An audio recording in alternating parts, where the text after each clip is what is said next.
Welcome to Experience Growth. We're here to help you discover, define, and deliver your big ideas. Hey, this is Colin Tomlin, author of the Grow House series of books, publisher of EG Magazine, and the creator of the 21 Books Challenge. And we've just released book 2 in terms of the summary of the 21 Books Challenge. And of course, I'm hoping you know by now that with the 21 Books Challenge, it's all about you feeling good, thinking better, and being your absolute best this year and beyond.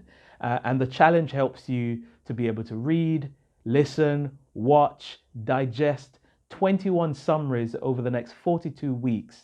And very, very importantly, most importantly actually, we've got some action steps guide that you can take action. So click the link below and you can find out all about the 21 Books Challenge. But book number 2 in the challenge is Think and Grow Rich by Napoleon Hill, an absolute classic. And one of the stories that we've got in or I came across in the book, which we talked about, of course, in the summary, is found in step 5 of Napoleon Hill's 13-step framework on how to think and grow rich. And step number 5 is imagination. And the story is told of this young philosopher stroke preacher called Frank W Gunsaulus. And around about the 1880s, the late 1880s, he kind of looked around at the schooling system in South Chicago at the time and just thought, actually, it's not fit for purpose. And that resonates with me because that's one of the things that we're passionate about. We're passionate about education. And he was thinking that education at that time was too theoretical and he needed to give people life skills so that they can be fit for life. And so he had this thought that he was going to start a school, and he reckoned that he needed about $1 million to get this thing up and running. Now, at the time, 1880s, late 1880s, £1 million or $1 million was a lot of money. And to be fair, $1 million even now is a sizable sum. So he had this thought that he really needed to get $1 million in order to get the school up and running. And he mulled over the thought for 2 years and working out how he could get the money. And he always kept drawing blanks. And then one day he decided, you know what, I've been thinking about this thing for 2 years. And this desire, this burning desire, just simply won't go away. And so he fired up his imagination and wondered, what is a way of getting this $1 million? And the way he came up with was he wanted to preach a sermon called, What Would I Do If I Had $1 Million? And so he placed himself in a heart state mindset that he had the $1 million and now he was talking about what he was doing with the $1 million. And so he rang up the local papers, told them about what he was going to preach, and there was a little bit of interest. Word got out and the pulpit was full, or rather the church was full. And as he stepped into the pulpit, he realized that he'd left the speech at home, or he'd left the sermon that he'd prepared at home. But he said, hey, no matter.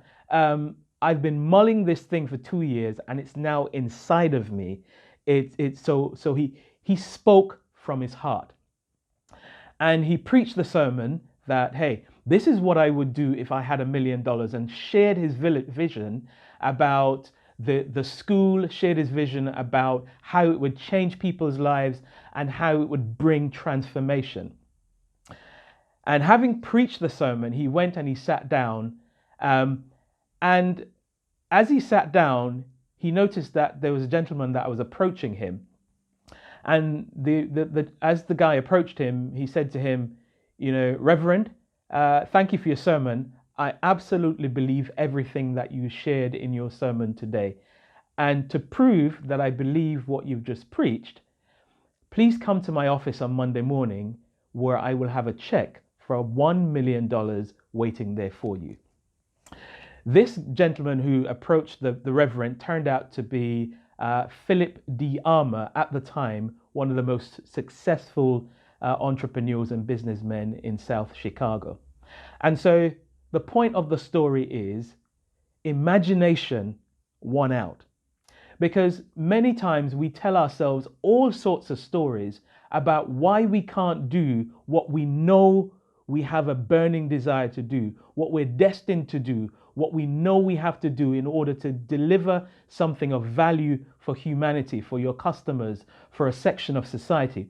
But we tell ourselves all of these stories, and we get it in our hearts and get it in our minds and come up with a false heart state and a false mindset that says we can't do this. And so we go out there helpless and hopeless. But I want to challenge you today. What do you think you need? That's the first step. What do you need to do what has been placed inside of you? In fact, dare I say, what you've been placed on planet Earth to do. What is it that you need? And then the second challenge I want to give you is, what can you do to get that? And that's where you fire up your imagination. So yes, you may have approached the banks and they've turned you down. You may have approached investors and they've turned you down. Are there other ways? Absolutely. Have you explored all the ways? I suspect not. So I'm challenging you and me today to say, how can we get what we need to get what we really, really desire to have done in this world, through our businesses, through our organizations? It may be a new product, but I want to challenge you today. Fire up your imagination. You know, there's a song, I think it's the Shy Lights, one of the old classics or favorites. It says, "It's just my imagination running away with me." Well, I want to encourage you to get your imagination to run away with you. Think about what is possible. Think about what you could do. It may sound weird, it might sound unorthodox, but the reality is many of the unorthodox things turn out to be resounding successes. The way we've always done it doesn't always mean that's the way it should always be done. So listen, fire up your imagination. Think about what you need and think about how you can get it. Listen, take care. I would love you to stay in touch with us. I would love you to subscribe to our channel, click the links below, and hey, let's help you to grow. Let's help you to feel good, think better, and be your absolute best this year. Have a great week. See you soon.